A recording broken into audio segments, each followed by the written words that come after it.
All right, everybody, what's going on? We are back from last night. Not going to be doing any kind of crazy intros today, but I do want to let everybody know, and I tweeted it, but I just want to go ahead and let everybody know that I'm okay. Everything's all right with me. It was just an issue with the family having some crazy health issues all of a sudden during the show, and having to deal with that. That was a little crazy. So, appreciate all the concerns and all the well wishes. Really, really big old heart out to the community for that. That's really, really awesome of you guys. So, really, really appreciate that. Appreciate you guys too for understanding and coming back, Steven and Jeff. That is. Of course. But let's just continue. Let's just pretend this is like part 4 or 3 or whatever 4 of the VOD, and kind of continue on what we were talking about, which was 2003 favorites. But I decided to reorder some things and figured we'd talk about the Scarlett versus Naniwa thing since Bitcoin. I think you're listed under Hearthstone, by the way. Oh, shoot. Oh, man. Yeah, this whole switching game stuff is like You're just tricky, trying to man. pull the Hearthstone viewers from your tricky. Value Town show? Come on, man. That's right. I know this No, guy. I'm trying to spread the love of StarCraft. You have to spread the love to a beta game. Yeah, it's like crazy. But okay, let's talk about Scarlett and Naniwa. So that show match, Total Biscuit has been organizing it. It's going to be happening Saturday, and Scarlett and Naniwa by itself is like amazing, and it's going to draw a ton of viewers. But then adding the Bitcoin thing, I thought was pretty brilliant, just given that the Bitcoin craziness is at its peak right now. But Steven, with you trading Bitcoins recently and Bitcoin crashing today, what do you think of this whole thing? I mean, we'll talk about just the matchup, but let's talk about just the whole Bitcoin being the prize money. Steven, you could talk about that for hours. There's like a whole bunch of shit you go on to. The idea is kind of cool. I just hope that it's probably not going to crash again. But I mean, it kind of sucks that when the tournament started, I think that when the tournament announced the Bitcoin was floating at around, wasn't it floating at around 1250? It was at one of those double peaks, wasn't it? Well over 1,000. Yeah, so it was at that 12 to 1250 mark, which would have been amazing. That would have been that would have made the prize pool over almost $15,000. But now I think we just corrected to like 550, or it's sitting at around 540 now, so it's a little bit more lackluster. I don't know. There's not much to say to it. I mean, it's a crazy volatile thing, so we'll see where it ends up when and the price show will match change happens. too, right? Like Yeah. the Well, price yeah, pool's because cut in half now. Yeah. The prize pool is only Bitcoin, so yeah, that $15,000 show match is now about a $6,000 show match. So, I mean, that's what I mean. The show match is like volatile. So, Yeah, I don't know. What do the that kinda players sucks. think? It's like, It's an interesting idea, but I'm not gonna lie. If I'm Naniwa and Scarlett, I'm like, all right, second place right now is $5,000. Holy shit! And then I wake up the next morning and people are like, actually, second place is like $1,200. I'm like, Yeah. I mean, obviously anyone's happy to receive $1,200 or $5,000, but I'd be like, damn, that sucks. $5,000 is a lot of fucking money, like a lot of fucking money. that is. Yeah. So, any chance of them backing out from this? If they've already accepted, I mean... Yeah, I know. Well, I mean, if they were to back out after what happened with Shoutcraft, I think Total Biscuit would go like on a rampage now. Yeah, it's free money. There's no backing out. It's not like they bought in or anything like that. Well, I mean, yeah, it's I know. free money in a way, but getting Naniwa to play show matches is usually pretty tough. That's what I unless mean, you've got yeah. a large sum True. of money, Because for Naniwa, it's not necessarily all about the money, but you can't say no to a $12,000, $15,000 show match, It's true. I think this is still the amount that he would still. I mean, as Play it. Yeah, the thing is, if absolutely. you have like $500, which should get almost any other 2 pro gamers, I agree with Steve. Nanny would be like, no, that's not worth my time. But if you're Anything over, over like if second 3,000. place is $1,000 or something like that, Yeah. you're still gonna get. Well, remember the Naniwa Stefano talk? Remember that show match? What was the amount for that? They were throwing around numbers for that.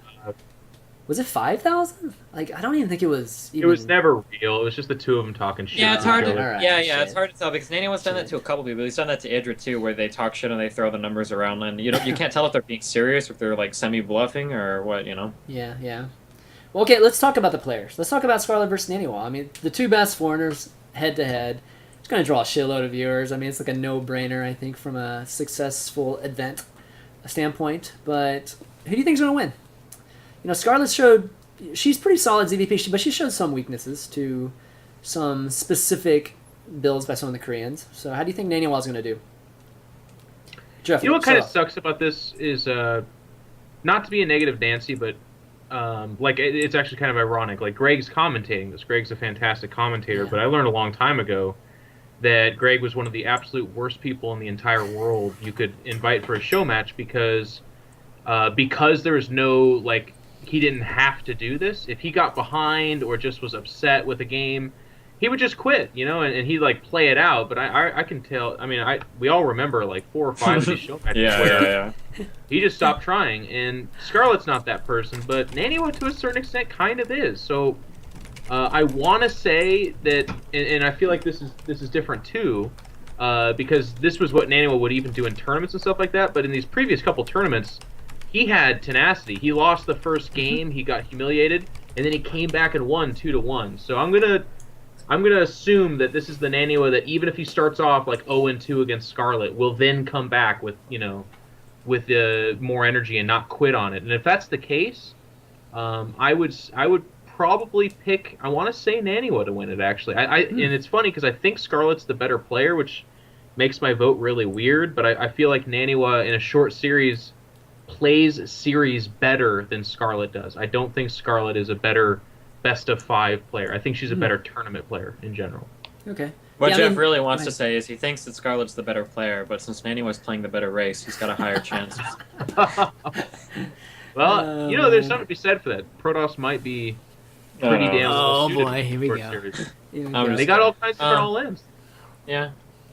But Well, Naniwa's never been like a strong player to bring like multiple more than 2 builds to a tournament and execute a lot of all-ins at the same level as like a Hitman or somebody, no? Very fair enough to say. Absolutely. Sure, but he does bring a build that's always tough to figure out in one series, though. A lot of people will figure it out after maybe him playing it 1 or 2 times, and then whoever their coaches or themselves take a look at some of the matches and figure out something for it. But in the spur of the moment, I don't think I've ever seen an opponent that wasn't ready for his build actually figure it out. What he does, because Destiny's right, he does not shake up these. Like he does not go huge variants, lots of different builds. Mm-hmm. But what he does do is he'll mix in like opening gate expand versus Nexus expand, and he'll go full greedy. Like he's not afraid to go just terrifyingly greedy. Like no scout, Nexus first, gateway, skip forge altogether, and go for like a fast timing attack with fast warp gate.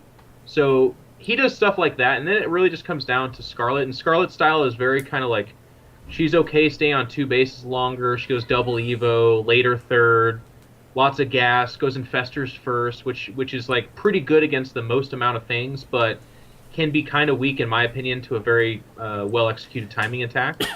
So I don't know. If I was a betting person, if I was a Bitcoin betting person, I would pick Naniwa.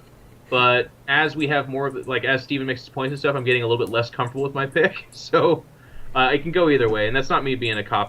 They're pretty evenly matched. That's what makes it fun, I think. Is it a best of 5? No way, right? I hope it's more than that for how much money. It's gotta be more than that. I thought it was a best of 7. Yeah, the best of. It's gotta be at least be a best of 7. Jeez, best of 5 is like an hour and a half, maybe. That's crazy. No, it should be best of 7 at least. Yeah. What do you think, Steven? Who do you think's gonna win? We talked about this before. I think Scarlett's gonna take it. All right. I'm kind of on the fence about this because I know Naniwa has a lot of pride, and so I don't think he's gonna quit. I definitely don't think he's gonna quit this show match. Given that it's almost for the best foreigner title at this point, and I think you can definitively say that because these are. I don't think there's any disputing that these are the best 2 foreigners in the scene in the world, right? Yeah. God, my heart's for Scarlett, but I think if I was a betting man, I'd probably bet on Naniwa. So I'd probably side with Jeff. Even though my heart's with Scarlett, I want Scarlett. There's no bad choice though. When someone says Scarlett, I don't for 1 second say, well, you're an idiot. I think that's a great pick. Yeah. I hope it lives up to it. That's my cop out. Mm-hmm. Cheesy, fluffy shit thing to say at the end of every one of these, like, because so many times there's these great series in a tournament or a great show match, and it just ends up being like a walkover of terrible games. Like, there's no way to control this, but I hope to the metaphysical universe that there's a good series here. Yeah, definitely. Mm-hmm.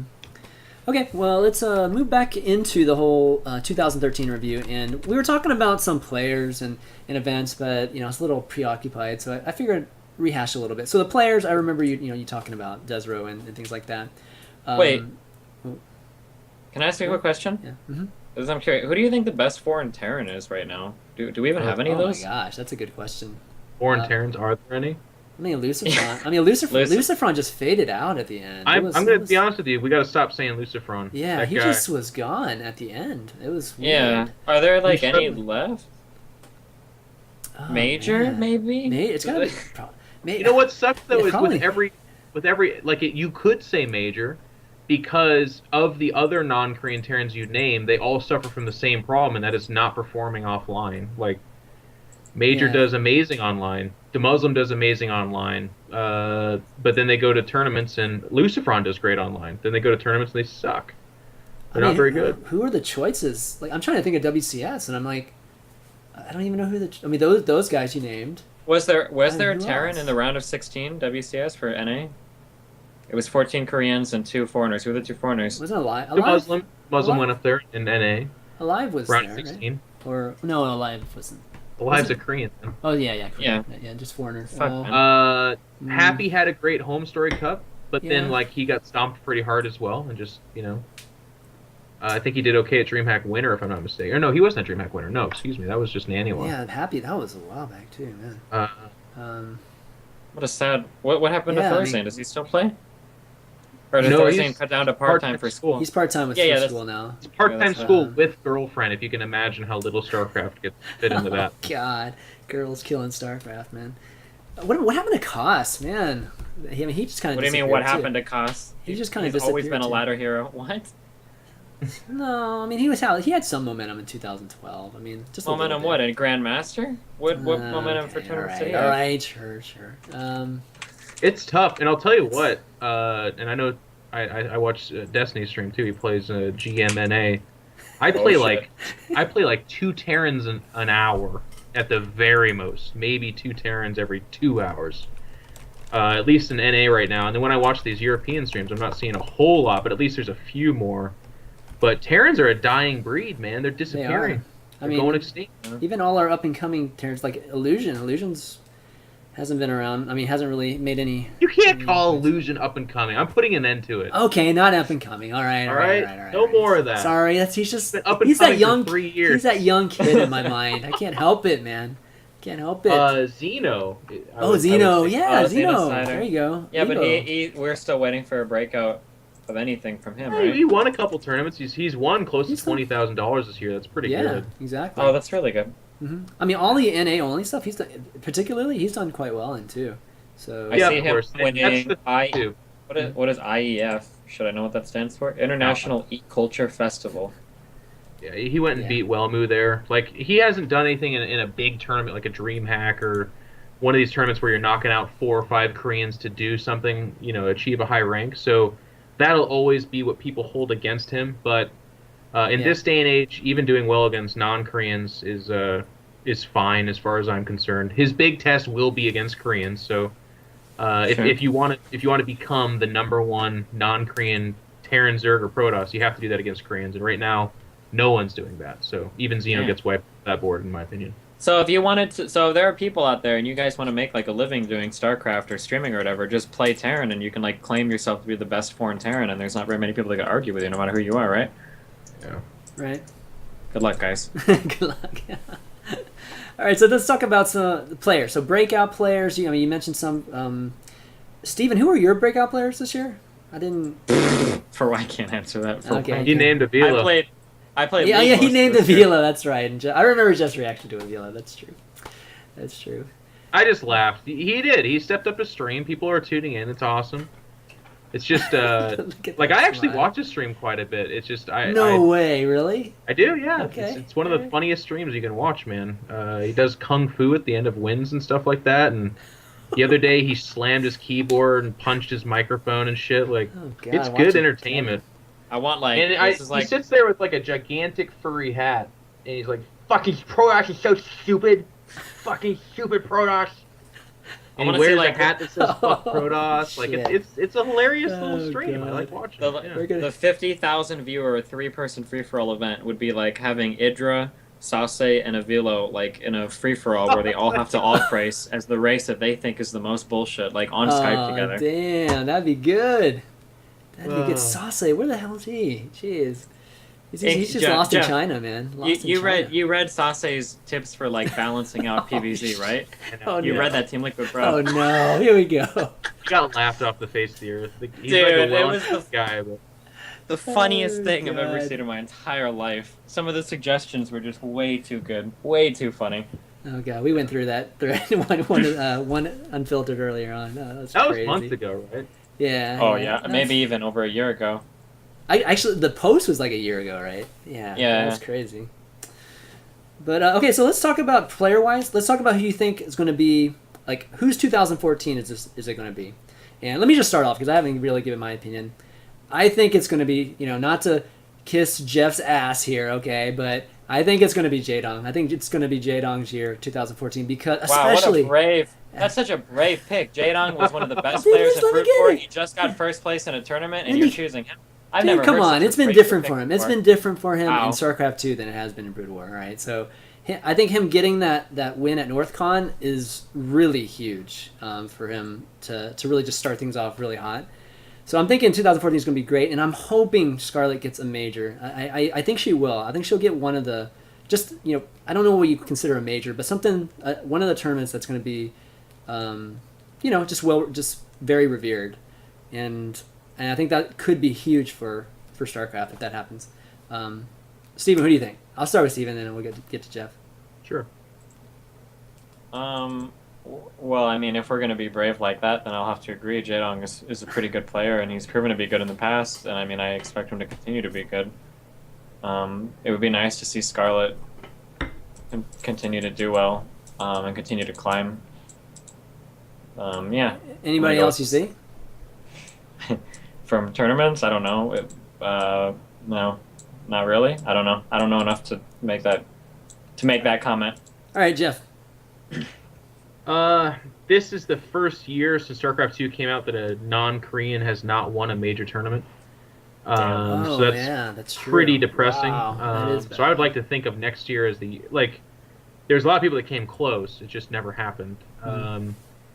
I see a lot of Koreans really kind of ramping up, or not Koreans, but non-Koreans really ramping up their powers. Like I was kind of saying, this was the year that I feel like we finally look at Scarlett and say, okay, you are absolutely one of the top two best non-Koreans. You're taking Koreans out right and left. 2-0 against SOS. She eventually did fall 3-2, but still, she was dominating them for a while.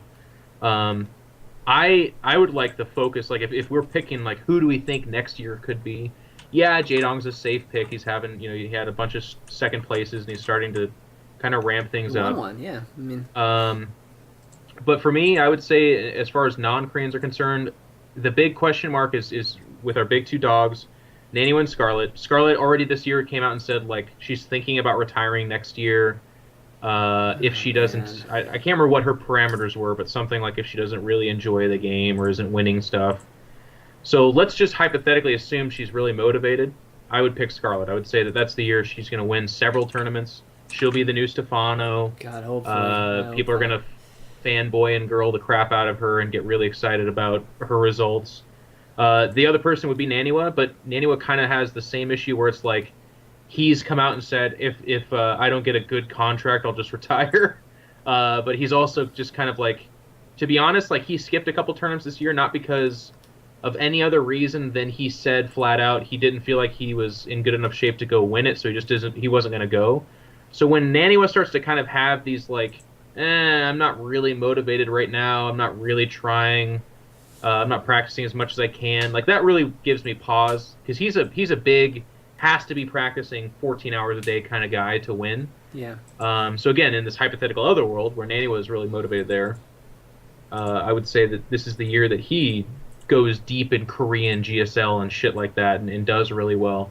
And I hope he does. He's a Korean guy. Like he wants to be in Korea training. So I don't know. It's kind of a down the middle of the road pick, I guess. But I just want to say it could be the year of Scarlett and Naniwa, and I really hope it is, because that's really exciting for the scene. So how about the rest of the foreign scene? Because I feel like 2013 we took a step back, just from the standpoint of growing and even that up and coming word, right? Yeah, definitely. All the guys in the mid tier took a step down, in my opinion. Yeah, it felt like in 2013, it felt like there were a whole bunch of foreigners sitting on that bubble, between rising to like being seriously competitive and falling into nothingness. But now it seems like everybody that was on that precipice has just receded into nothingness. It started with some momentum, with Dario, even TLO doing pretty well at the first season of WCSEU, and then, man, season 2 and 3, it just nothing, like absolutely nothing to really jump on except for Naniwa and Scarlett. So, what do you think, Jeff? It's a great point to bring up. It was the year that like Idra really stepped back. I know his results have been steadily declining for a while now, but he officially is like, I'm out. I'm not trying anymore. Huck has qualified for a lot of tournaments, and that's been really nice. But then he goes to tournaments, and kind of the Huck of old that was a threat to beat Koreans didn't seem to have that kind of power this time around. Yeah. He had a couple good performances, not to completely disregard his results, but certainly not like the Huck that was arguably one of the best foreigners a while ago, right? Mm-hmm. Like this is the guy that didn't seem to be that much of a threat to a lot of these Koreans. And the list goes on. You're right. Like Lucifron was a guy that everyone was picking as one of the best non-Korean Terrans, but then he shows up to DreamHack Winter. He shows up to a few of these other tournaments, and he's out in the first round, like really easily. Just kind of one of those guys that very, very quickly and quietly is just gone. And then when we talk about non-Koreans, you're right. It's Scarlett and Naniwa. I don't know who the fuck else could get a serious nod. Like there's fanboys of Major, and Major just beat Polt for I think Sao Paulo qualification, which is great. But that's still online. These people, they have to do it offline. So hopefully Major does do it offline in Sao Paulo. I don't know. I'd like to hear your guys' thoughts on the subject. This is a tough one. Yeah, I hate to say it. I mean, State's going to Korea. Maybe State. Maybe State. Yeah, but that doesn't mean anything. Going to Korea doesn't mean anything. I'm trying to latch on to anything. Okay. No, yeah, so. I know, but it's a much different environment than it was early 2013 because it seemed like you had all of these teams where like at any given point in time, as much as you joke, given like whether it was Root, whether it was the some of the Team Liquid guys, like you always saw like little brief flashes of red, more so of TLO. Like you had all of these people. It always felt like the Korean scene was like here, and then the foreign scene was just like bubbling here, and you were just waiting to like pull out, consistent picks, or even somebody that could perform well at least once in a while. But then now, it just seems like there's nothing. I don't know. Even Gosu user. I mean, Gosu user was on the Gosu rise. user had a really exciting run. He goes to Europe, and then all of a sudden I see him casting WCS American. I'm like, what the fuck's going on here? Yeah. That's crazy. This is an example. This is an example. This is an example of where it might be really nice to have a tournament that only has NA players so that we can see these guys being motivated to play and win it, maybe? Yeah. Yeah. I mean, maybe I guess that's the source of it, right? I mean, we just don't have... That might have been... I wonder how much... It's impossible to draw, like causal ties to things, but I mean, with 2013, we saw the hope for WCS, creating separate ecosystems for different communities to thrive. So, I mean, I'm sure that played at least a little bit into it, where everybody had this idea that they would have their own scene where they would compete in tournaments and win and whatnot.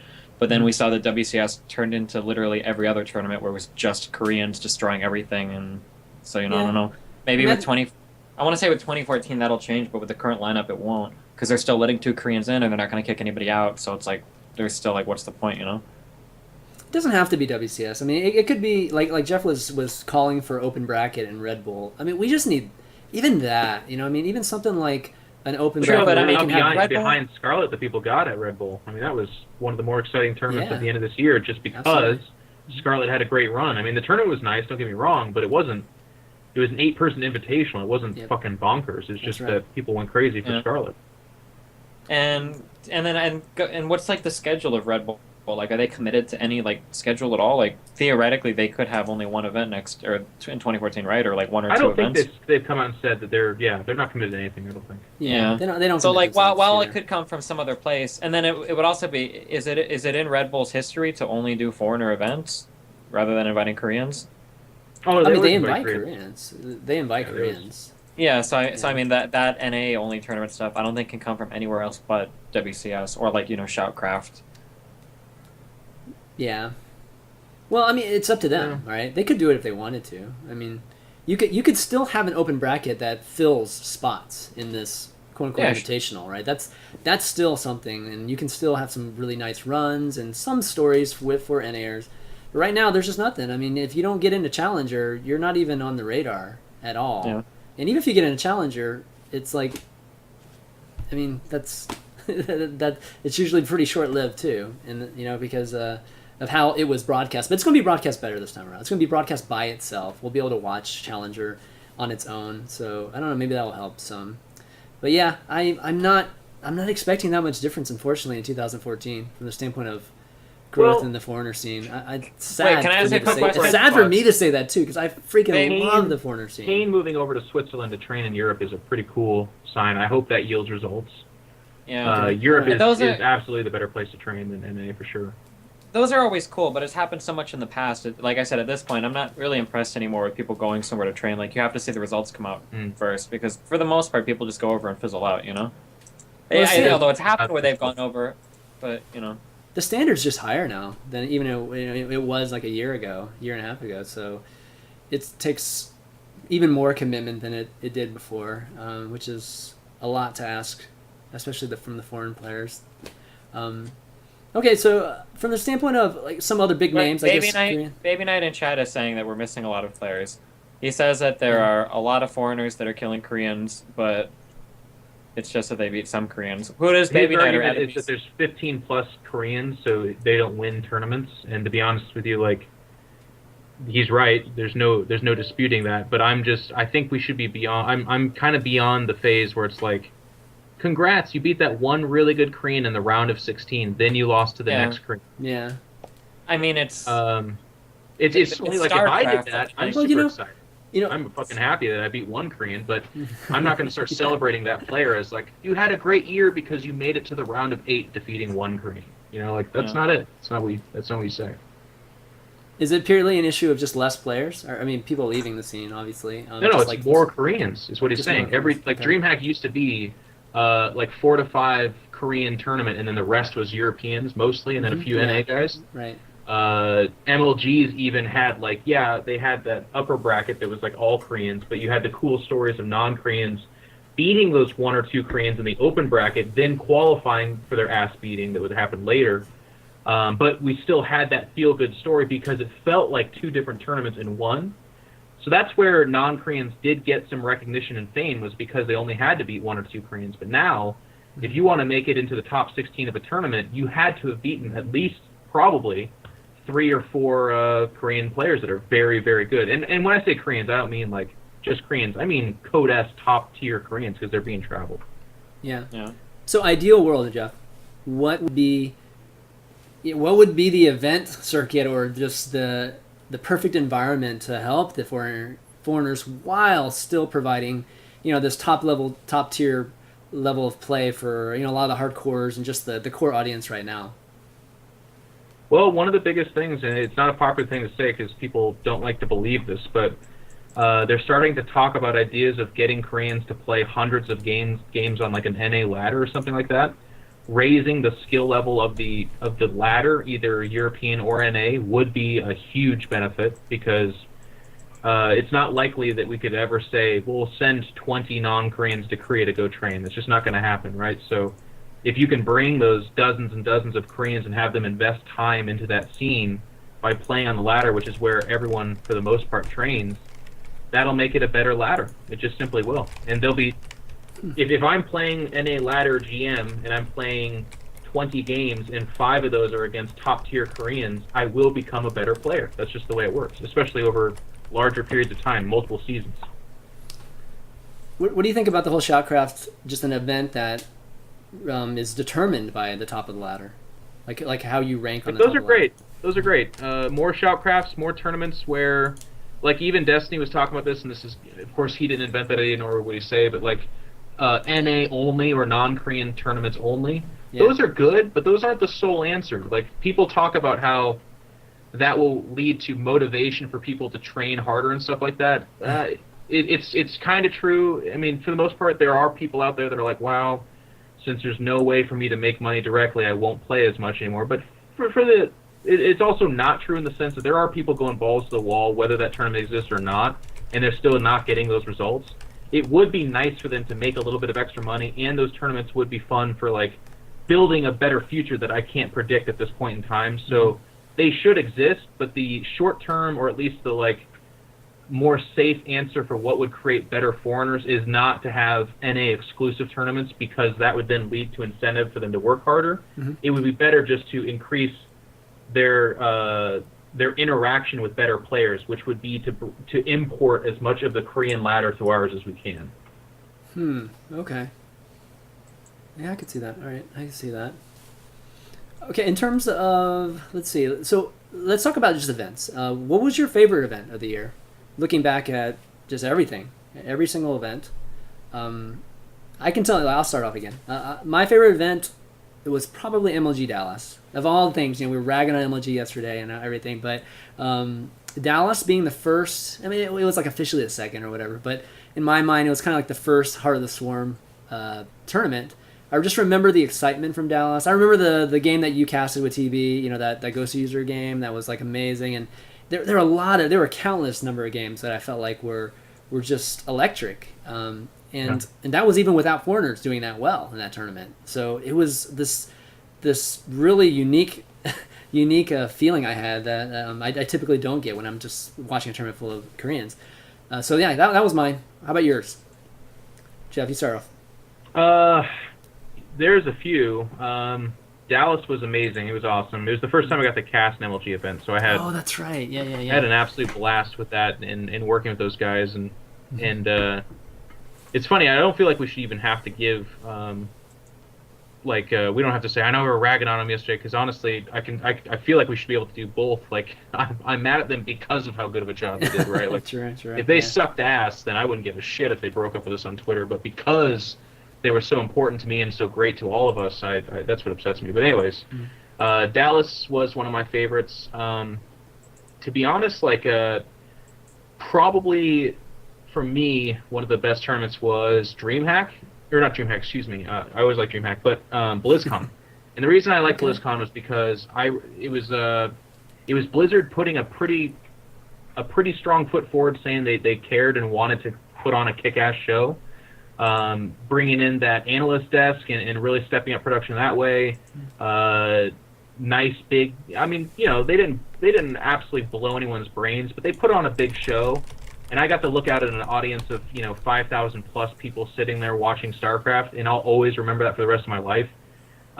So for that, I'm thankful and happy, and it was pretty magical too. Like it was unfortunate that Jaedong didn't get his big win there, but the emotional roller coaster was him doing so well there in spite of these Protoss players that were catching fire.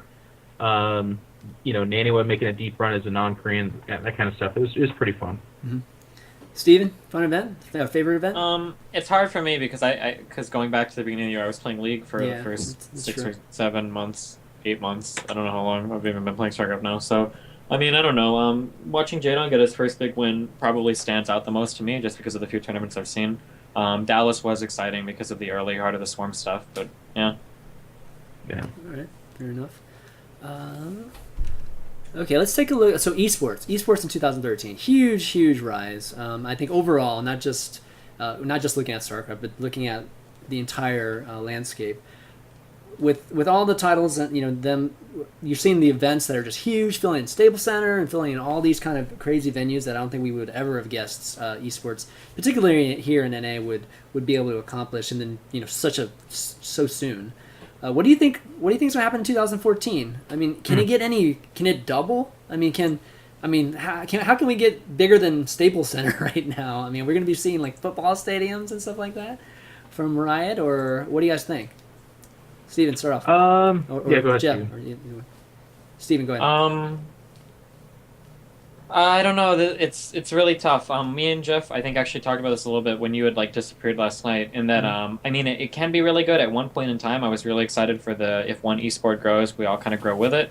But you've noticed, I was going to say some esports are moving into the segregated territory, but Riot with League of Legends, the fastest growing one, is starting to it seems like they're trying to put up a lot of barriers between themselves and other esports. So I mean, it's really hard to say what kind of an impact the growth of one esport will have on the others, I mean, I think in some ways we've already seen it being positive influences in the community. I wish I could have followed the process more, but I wonder how much the securing all those B2 visas for Riot against the United States government, I wonder if that influenced Violet being able to obtain his visa at all, Probably. if they were able to point to that. In regards to legitimizing business models and showing real value to investors and whatnot, I mean, I'm sure League is helping with that to some extent, but we just have to hope that there will be some roll-off from that onto the other games, namely StarCraft. But it's really hard to tell how much of that there will be when audience sizes remain, the size that they are. And so I don't know. And at the end of the year, I mean, we've seen numbers rise for Call of Duty, for CS:GO. I mean, that last CS:GO event was insane. At DreamHack. So it's not just League. I mean, it's what's that equation for alien life? Alien life. The Drake equation. Okay. So there's this equation. Looking next year is like the Drake equation, right? So with the Drake equation, you have like 4 or 5 huge variables. When I say huge variables, I mean like these things could be off by several orders of magnitude each, and each variable like can influence the probability of there being alien life in the universe, right? That's the entire idea behind it. Okay. And when you look to next year, like it's the same thing. Like there are so many huge variables that will come into play. Like how Blizzard handles WCS will be really important. How much time Blizzard allocates to Legacy of the Void while they're also focusing on Heroes of the Storm, like that'll be really important. Or Heroes of the Storm. Storm. Storm? Yeah, Storm. Storm. So Storm. like how Blizzard manages WCS, all the things that Blizzard does in regards to the latter, if they can continue to fix up the arcade and do something with team games, stuff like that. How Riot, continues to act towards other esports. What kind of growth we'll see out of Dota is going to be really big too, because Dota is really the only thing that can hold a candle to League at the moment. So I mean, there's so much stuff going on. There's a potential for a lot of really exciting stuff. Okay, so in 2014, esports is definitely going to rise. It's just gonna depend on what esports do it. Hopefully, it's everybody. Big stuff will happen next year. I'm confident of that. Okay. Jeff, I agree with that. Yeah. I think an interesting kind of addition to that would be that I feel like, and I've said this for a while, but we can already kind of see this happening. But I think going into next year, it's going to actually even happen more. It'll be interesting to see how people respond to this, but it's the year that a lot of the fat gets trimmed. A lot of people's dreams come crashing down, and reality kind of sets in, which is never. It's not a bad thing. It's just it's the contraction after the. I guess is it protraction? I guess like the we've had that happen in StarCraft already. Yeah, exactly. Yeah, so there's going to be a lot of these teams downsizing. Obviously, I'm speaking very personally to what happened with Evil Geniuses with the Alive Revival and Oz departing. I can tell you that there's a really good chance that even more people will depart, and that's because a lot of these inflated, in particular StarCraft 2 rosters, but for the whole esports scene, that's just natural. A lot of people were brought in and hired for different positions for things that now are being changed or de-emphasized, so the money's going somewhere else. Wait, before you continue, so EG's, you guys aren't planning on replacing those guys? No. No. Wow. Yeah, okay, I guess that's I didn't know that. Wow. I saw a lot of people talking about that. A lot of people were just assuming that because people were not getting re-signed, that must mean that we're going to sign others. Obviously, I don't have the final say, so what I'm saying right now is just what I know. There we go. So it very well could end up being that I'm completely wrong, but from the standpoint that it is right now, it's just that we had something like what was it, like 10 plus guys on our roster, and with WCS being the way that it is, if you're not qualified for WCS, you're kind of you're not really doing much. Yeah. So unless you've got a big stream, there's no exposure. Right. So, and even then, big streams are really important, but it's nowhere like it was in 2010 or 11, where I feel like you could have been very safe on a team and with a job with just having a big stream. But this day and age, a big stream, because of the WCS occupancy of viewership, it's not nearly as important anymore because people have viewership exhaustion. The viewership numbers aren't what they used to be. Greg Idra used to get 10,000. Yeah. Idra's stream used to be like 10,000 people, and if he was winning in a tournament or not, it didn't really matter because of how many numbers he was pulling in on a stream. But these days, Scarlett just got that, but for the most part, StarCraft 2 players will be very happy with 5,000 or 4,000. Like that, those are great numbers, right? Yeah. Yeah. which is still a lot, don't get me wrong, but that's a good 50% of what they used to get. And I'm talking about your DeMuslims, your Grubbies, Idras. Stefano doesn't stream anymore, but when he did, and in Destiny, of course, too. But these are guys that used to have twice what they have now. And again, it's not because their streams got worse or less people are watching StarCraft 2. It's because there's more things to watch. So not everyone's funneled down into the top tier anymore. So I saw that in threads. A lot of people were talking about, like, yeah, okay, these guys are gone, so let's talk about who they're going to go get. Don't hold your breath. EG StarCraft 2 is going to be a lot more trim and lean next year, and it's going to be the same kind of stuff. Like, Jaedong's going to be the major focus, and try to get the Muslim over that hump. Try to get Xeno to be the up-and-comer. Suppy's in Thailand, or not Thailand. I think it is Thailand, actually. He's training on the Korean server right now, so EG is still extremely dedicated to StarCraft 2, and it kind of sucks because no matter what, people are always going to interpret this as like, well, they just they quit, they got their, like they're going to say these vile things, but to be honest with you, it's just the reality of business, and it's just being responsible. Like, you can't have, no team should have 12 StarCraft guys on their squad right now, and if they do, keep your eye on that organization for a while, because they won't. So that's kind of what I'm talking about. We're a good example of what's happening in 2014.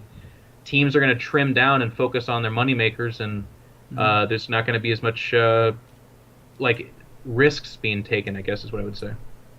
Two really important things that could be happening next year, and I don't know what the implication is for StarCraft, but two things that could have a major influence on the market as a whole. That would be nice. This would have to be something you'd have to try to capture from the top down. Like, Blizzard would have to try to do something. But the two really big things. One is the introduction of consoles into the streaming market. I think that's interesting, right? The Xbox One and the PlayStation 4 entering the market. That's a whole lot of potential new viewers for streams that that can't use ad block, and as much of a joke as that sounds, that's really fucking significant. A 1,000 viewer stream with no ad block from a PlayStation 4 is worth more than a 2,000 viewer stream from PCs, or a 2,500 viewer stream, depending on what your numbers are at any given point in time.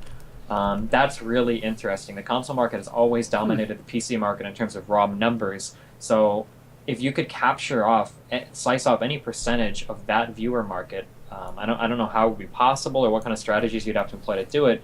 That's like a huge sleeping monster that you could take in there. StarCraft on console. No, fuck you. It's cool. I just did it. I downloaded the app on my PS4 and Xbox One and watched Twitch on there, which is crazy. Yeah. And I guess the PS4 and later Xbox will have this, but they also come with streaming technology built into the machine itself. So you just click the Twitch button. I think there's going to be more streamers. streamers. Yeah, exactly. Yeah.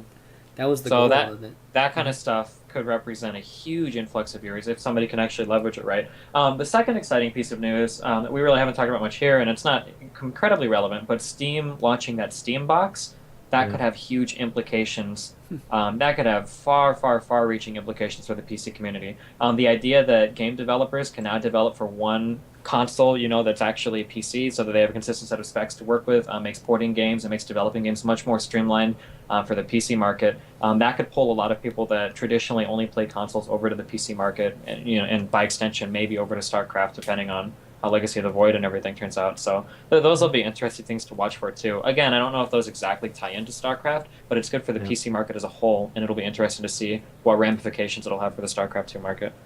That's a really good point. Especially, I'll tell you, the watching streams on your system, I agree with Steven, that could be gigantic. And when I turned on my streams, I got that not long, I think it was 30 or 60-second commercial. There ain't shit you can do about it. Like, that's the worst, man. Watch that every time, and it was exactly. And I'm fine. I actually this makes me sound like I'm a vegan or something like that. There's no way to escape this, but I actually never use ad block. I'm better than everyone. Anyways, so I'm kind of used to it, but there's a lot of people out there that are like, what is this? How do I get past this fucking commercial? And it's like, you can't, motherfucker. Go Turbo. Does Turbo work? Money to that streamer right now. Does Turbo work? It probably would. Yeah, okay. Damn. It's their ploy, man, to make more money. Okay, let's talk about casting. Life as a caster in 2013. It kind of felt like it was pretty... It was along the lines of life as a 2013 foreign player, too. It was definitely...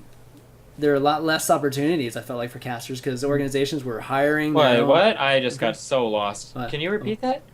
Life as a A caster? When did Life cast? Life is a Korean. What do you mean a foreign player? Oh my god. Life as a caster. Life as Oh, a caster. Shit. Never mind. Oh my gosh. Never mind. Go on. Keep going. He's got Vietnamese Holy ears shit. Okay, go ahead. today. Sorry. Yeah, so anyways, casters, it seemed like it was a pretty tough environment for casters too, even because organizations seemed to pick their guys, paid them, brought them on, on salary, and all these guys who were floating, had a difficult time, including yourself. You're not affiliated with any particular event organization, so how was it finding gigs this year?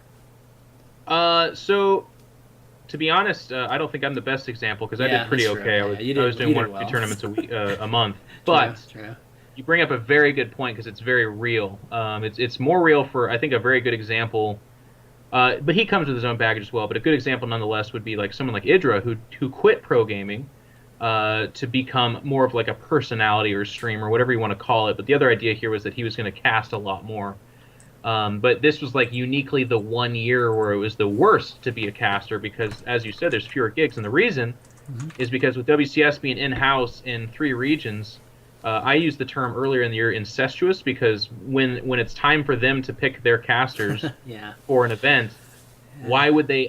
They're always going to take their in-house guys because they're already salaried anyways, obviously. And the better those casters do, the better their show does. But then they would also pick up the 1 or 2 extra guys to help their broadcast, and that's almost 99% of the time. It's always going to be Day 9 or Artosis, and if you get past those 2 guys, then maybe it's someone like Total Biscuit or Husky, someone that has this built-in gigantic alternative audience or not alternative necessarily, but in addition to. So Greg's like a fantastic commentator, but he had like his biggest gig was Asus or something like that, and then outside of that it was or I guess he did an IEM, but he did that at the same weekend as DreamHack, and his entire year for the most part he was a caster, but he only did I think 3 events if you include Scion or something like that was offline.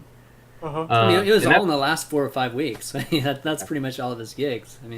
That's pretty. I don't know how much is that. I don't know how much of that though, and you'll probably know this better than me. But I don't know how much of that was Greg not being able to get events and Greg not putting himself out there to get events. Do you know? He put himself out there. He has representation in Tobias. Like they used to be called EMG or whatever. But don't say EMG, please. We're not talking about them. It's EMA now, guys. It's EMA. Just saying. You're talking about the TT Esports sponsorship manufacturing plant, right?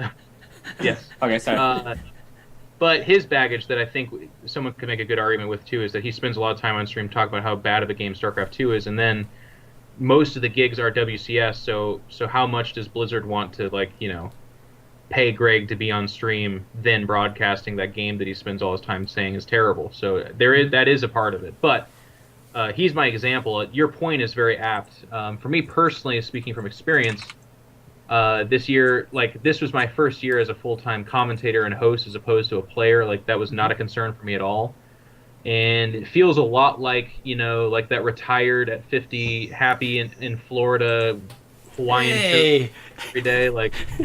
Playing StarCraft 2 competitively is so stressful. It's, of course, really rewarding because competition is beautiful and it's exhilarating and stuff like that, but not having the stress of oh my god, I just got my ass handed to me, the internet's gonna fucking crucify me for a week now. Not having that stress is so amazing. It's I get to sit on stream at a tournament, pop off some jokes. The biggest concern I have is if I push the envelope too far. That's my big stressor. I get to see the world. I'm traveling. I'm watching these great games. I'm a part of entertaining people, which for me is really important as well. Mm-hmm. So this year was one of the most stress-free and happy years I've had in recent history, and I hope, because to what you said, it's very true. I'm not an in-house commentator, so I was very lucky to do your MLGs, your one MLG, your DreamHacks, and then I did BlizzCon and a couple other WCS functions, and that was enough to look at the year and say that I was a very prominent caster, but none of those are guaranteed, so it's a little bit scary. If they all kind of tightened up, I could become very irrelevant as a commentator pretty quick, so... in that sense, a little bit scary, but for right now, I would say, from my perspective, I had a great time. There's been talks. I talked to definitely some folks in the production side of things. For a lot of these events, and I feel like there has been some demand for these player/play-by-play combos. more so than just the two analysts / play-by-play, the typical combo that we've seen this most of this year. Do you see that becoming more of a trend, like seeing Greg with a play-by-play, or seeing Grubby and yourself actually? Yeah, I feel like as more pro gamers start to diversify, I feel like, and become available for that kind of a thing, you'll absolutely see that. I mean, there's such a huge interest, especially in StarCraft 2, because it's such a hardcore community for the most part, in seeing people that are obviously in tune with the game, very intelligent about it, but also they have experience and credibility is very important to a lot of people. They really want to hear something they've never heard before, and that's really important. So like the best commentators are the ones that are eloquent, have close intimacy to the game, that are like former pro gamers or at least very high level players, but then can also they're entertaining too. That's really important. And I'll tell you what's funny is that as much as like if you look at Reddit, you'd think that the best commentators on the planet are like the hardcore players that don't know anything about presentation or anything like that. It's really not true. The vast majority of audiences would rather have a Day 9, a Husky, a TB, someone that, well, Day 9's not quite like those guys, but someone that's very entertaining and jovial and positive to listen to. And then if they can also know StarCraft, that's when they hit that god tier that's like ridiculous. Mm-hmm. So I hope in this next year we start to see more people work at being a commentator and a presenter like they would a player. Like they're like, well, I know the game really well. I'm going to work on being more emotive and, I'm going to work on being a broadcaster because that's where my future lies. And if that happens, then the level of production is going to go up. I don't like tuning into these gigantic tournaments and there's somebody sitting there with they're like zombie-eyed looking at the camera, slouched over, and they're like, hey, welcome to the tournament. We're really happy to have you here right now, and I cannot wait for this game. How do you feel about it, Kaldor? And Kaldor's like, oh, it's going to be great. Yeah, I can't do fucking German, but like Kaldor's fine, and so is Wolf. I guess my point is like, I don't like that people are just like, this is how I am, and it's not entertaining, and I don't care. This is who I am, and they're just like, should be a great tournament. Lots of great players, and the other guy's like, yeah, lots of great players. Should be fucking awesome. Great tournament. Yeah, great tournament. And then everyone's like, I like that guy so much. Like, people should work at it really hard, and if they do, that's where a lot more of the credibility comes in. That's where like the intangibles start to affect. Like, we go crazy about graphics and overlays and shit like that. Mm-hmm. Imagine if we had hardworking people like an Apollo. Apollo's really hardworking. Like Apollo, look at his progress as a commentator. He wasn't always fantastic. He actually was always like energetic, but kind of nervous and kind of fumbly about his words and unsure of himself. He gained confidence. He like established a humor. His thing was knowing and studying the game, so he really honed that craft. And he became one of the best commentators. He's top 3 right now. People really love that guy, and he gets gigs all the time. There's a reason that happened, is what I'm saying. All right, Unfiltered. So a lot of these guys just not working hard? I mean, what are we saying here? I mean, that's such a severe thing to say. I guess what I would say is, I feel like a lot of people work hard in their own way, and I would never. You'd have to get me really drunk to get me to start naming names. But I guess what I would say is that a lot of people have had success because they've been around the game. They were given a gig. And through that gig, they know enough about the game to be entertaining to a lot of people, right? Like, they're like, well, here we are. Some old boys club going on. Yeah, some old boys club going on. And they're like, yeah, game, entertaining. And people are like, oh, that's so nice, right? And then they bring in someone else that's like not nearly as experienced as that person. They sound more fumbling. They sound more awkward. And everyone's like, get them the fuck out of there. I hate them. It's so bad. And then the other guys are like, oh, okay, good. We've been here. It's fine.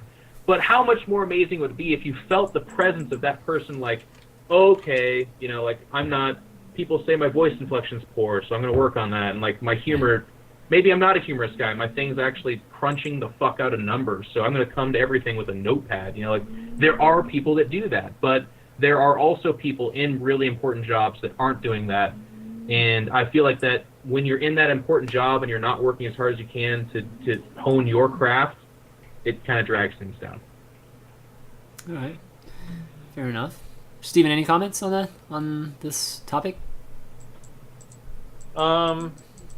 Yeah, I think there's an interesting dichotomy between being a really good player and being a really good caster.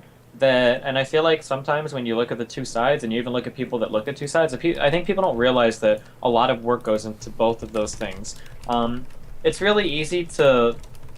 I actually think that the casting side is really unappreciated in regards to being entertaining. Like Jeff said, like being analytical and all of that is good, and that does take real work. Like you have to work to be a good player, to be able to analyze a game and break it down for an audience to understand that. Like that takes real work, and everybody sees that, and everybody knows that that takes real work, and nobody would even question you on that. You know, they're just like, well, Idra's analytical ability is really good because he's a good player, or Todd, you know, well, I actually had some fun watching Todd. Todd's analytical ability is good because he's a player, or you know, Grubby, or all these other people. But then a lot of people will look to the other side of it and they'll be like, oh, well, this guy is just entertaining, or this guy's just not entertaining, and that's just the way he is. That's bullshit. Anytime you see somebody that's entertaining or funny, the reason why they are that way is because they've worked at that for a long fucking time. And it's something that I've said about myself for a while, and I guarantee you that it's the same with Jeff too. Like growing up, like you told a lot of really fucking stupid jokes that nobody laughed at, that painfully bombed, that you knew like every yeah, to this day, sure, it still happens every now and then. The growth to becoming somebody that's entertaining, that can react to an audience in the way that they, you know, find your humor or don't find your humor, you know, very entertaining. That's a process of growing and learning, just like any other individual skill that you'll ever develop in your life. Nobody is born funny. Nobody's born naturally a crowd pleaser. That's shit that you work on and develop. A lot of people take that for granted, both people on the work side and people on the observer side. Observer, I mean like the fans or whatever. Just because there's somebody who's good at the analytical side of StarCraft doesn't mean that they can't grow their ability to be entertaining too, if that makes sense. Like just because you've got a player who can cast well or whatnot, and people are like, oh, well, they're really boring. Well, he's just boring. Like that's okay. Like no, like you can grow your stock. You can work on that. Like Jeff pointed to Apollo earlier, where Apollo started off as quite a, I don't want to say a mumbler, but if you look at Apollo now, like Apollo can solo cast and be really professional and entertaining at the same time. Like he can bring in the events, he can do all the introductions, he can, you know, read off the sponsors and everything, and he sounds really good doing all of it. Like Apollo is somebody who started off really analytical and was able to grow the entertaining side of what he does, you know, and he's done a really good job of it. And it does take work, but it's possible for anyone to do, you know. Much the same way that the casters that are entertaining could also grow their side of the analysis things, whether that means playing more games or actually watching more games. I don't just mean casting, but watching and understanding games. Yeah, that's how I feel about all that. Yep, good enough. All right, so let's talk about this topic's kind of funny or kind of interesting. Favorite drama of the year. Dramatics in the community. I know you hate it, Jeff. I know you hate drama in the community, but everyone likes drama. It's funny. Do you like drama? Everyone likes drama. Right, don't kid yourself. Everyone likes drama. All right, just making sure. All right, everybody's favorite point of drama this year in 2013. Steven? Did my dick pics get released this year or last year? I don't remember. Oh, come on. God, that was last year, dude. Okay, so that was last year. You know what, though, on that subject? If someone would have asked me before that happened, like, what would happen if your dick was shown on the internet? I would be like, well, you couldn't post anywhere without your dick being flashed. You couldn't talk. You wouldn't be taken serious. Your job's over. But, Steven, you are living proof that it's actually not that big of a deal, man. Like, it's just simply not. Like, that happened. It sucked at the time, I'm sure. I'm sure you still get some shit for it, I guess. But I never hear about it anymore. It's gone. You've overcome it. It's done. And it's then it's there's been a couple other dick pic instances, where other guys have had the same kind of thing happen. And I didn't even know it happened until months later, and someone like just mentioned it, and then I'm like, oh wow, that happened, and they're like, yeah, and is there a thread on it? Nope, nobody gives a fuck. So I don't know. Okay. I had no idea. So then, sans that, what else happened? What big drama was there this year? We had Lana broken promises. It's just broken promises in general. Okay, we have that. Jeff, you've spoken well enough over the whole piece of that GG thing, but it's fine. Sons of StarCraft still not done, and then and we have another announcement that is delayed. So, wait, really? Yeah, right. Episode 4 or whatever is delayed, I believe. I thought that was I thought that was just a joke. I thought Was that a Sons of StarCraft was delayed. Oh, Sons of Episode 4. Sons. Oh, sorry. I'm sorry. Somebody was sending me multiple articles. That's actually not. But okay, that was Okay. That was ChanManV misquoting that. Wait, is the Sons of StarCraft? It's not. actually It's not delayed? delayed. It's not delayed. That was just me making a mistake. Okay. So Gotcha. Sons of StarCraft, right? So or just in general, just Kickstarters. Oh, Hydra Fired is for a big Brexit. one, yeah. Oh, that's true. Oh yeah, Chat that's said true. that. Shout out to the chat. That's a good one. Yeah, that's true. It wasn't well- necessarily drama, I don't feel, because there was no drama around it. Greg Yeah, accepted there's no what drama on happened. that. That was.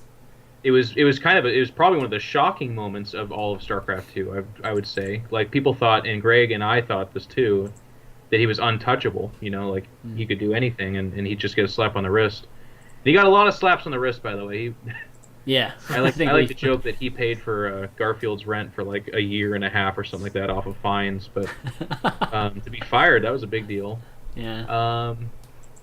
MLG dropping, you know what? Like, that's just my own bias. It wasn't that big of a deal at all, which is kind of sad. Like when MLG dropped StarCraft 2, I expected people to go absolutely batshit insane, but not really. Nah, it's an angry thread on Reddit for a week. It went away. Yeah. It's true.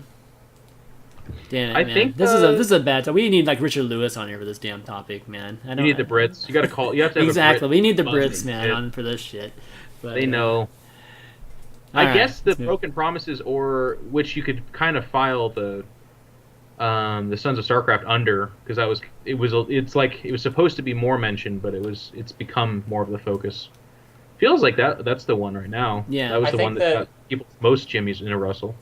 It's not The resolved Idra thing? yet. That's why. Wait. What? Oh, the Pizza GG stuff?